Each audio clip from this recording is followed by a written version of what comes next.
আপনার বাড়ির পাশের মানুষ যদি হিন্দু হয়, সে যদি গরিব হয়, আপনি রাত্রিবেলা পেট পুরে খেয়ে ঘুমাবেন। হিন্দু গরিব মানুষ না খেয়ে রাত্রিবেলা ঘুমাবে, আপনি মুমিন হতে পারেন নাই।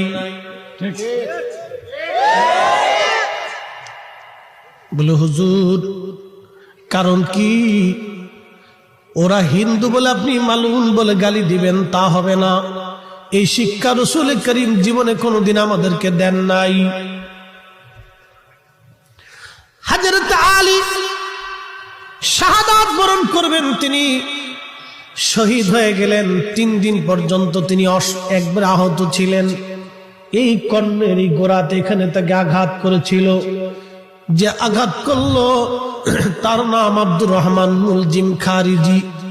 আঘাত করার পরে এখানে ঢুরি হয়ে গিয়েছিল। ঢুরি তখন তো সেলাই করার কোনো ব্যবস্থা, অত্যাধুনিক চিকিৎসা ছিল না।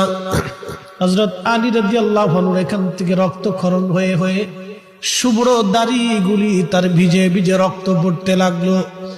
3 দিন পর্যন্ত তার রক্ত বন্ধ করতে পারে নাই।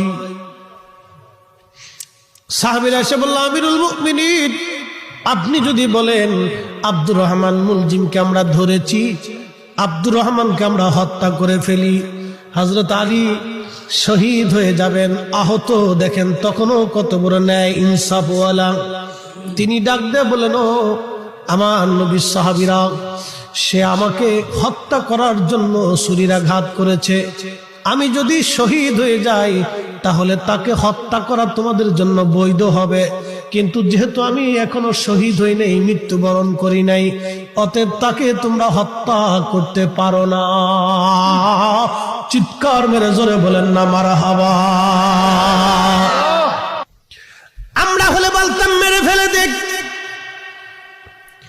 হযরত আমিরুল মুমিনিন বললেন, না, তোমরা তাকে জেলে বন্দী করে রাখতে পারো, কিন্তু তাকে হত্যা করবা না। যদি আমি বেঁচে যাই, আল্লাহ আমারে বাঁচায় দেয়, তাহলে বিচার হবে ভিন্ন। আর আমি যদি শহীদ হয়ে যাই, তারপরে তোমরা আমার মৃত্যুর বদৌলতে তাকে মৃত্যুদণ্ড দিতে পারো। এটার নাম ইনসাফ, এটার নাম ন্যায় বিচার। আর আমাদের দেশের বিচার হয় এখন পকেটে মাল নিয়ে।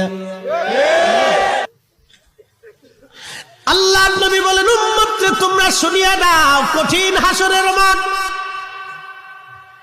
এই মাঠের মধ্যে শুধু মানুষ, জিন, ফেরেশতা, পৃথিবীর মাটির বালু কণাগুলি গনে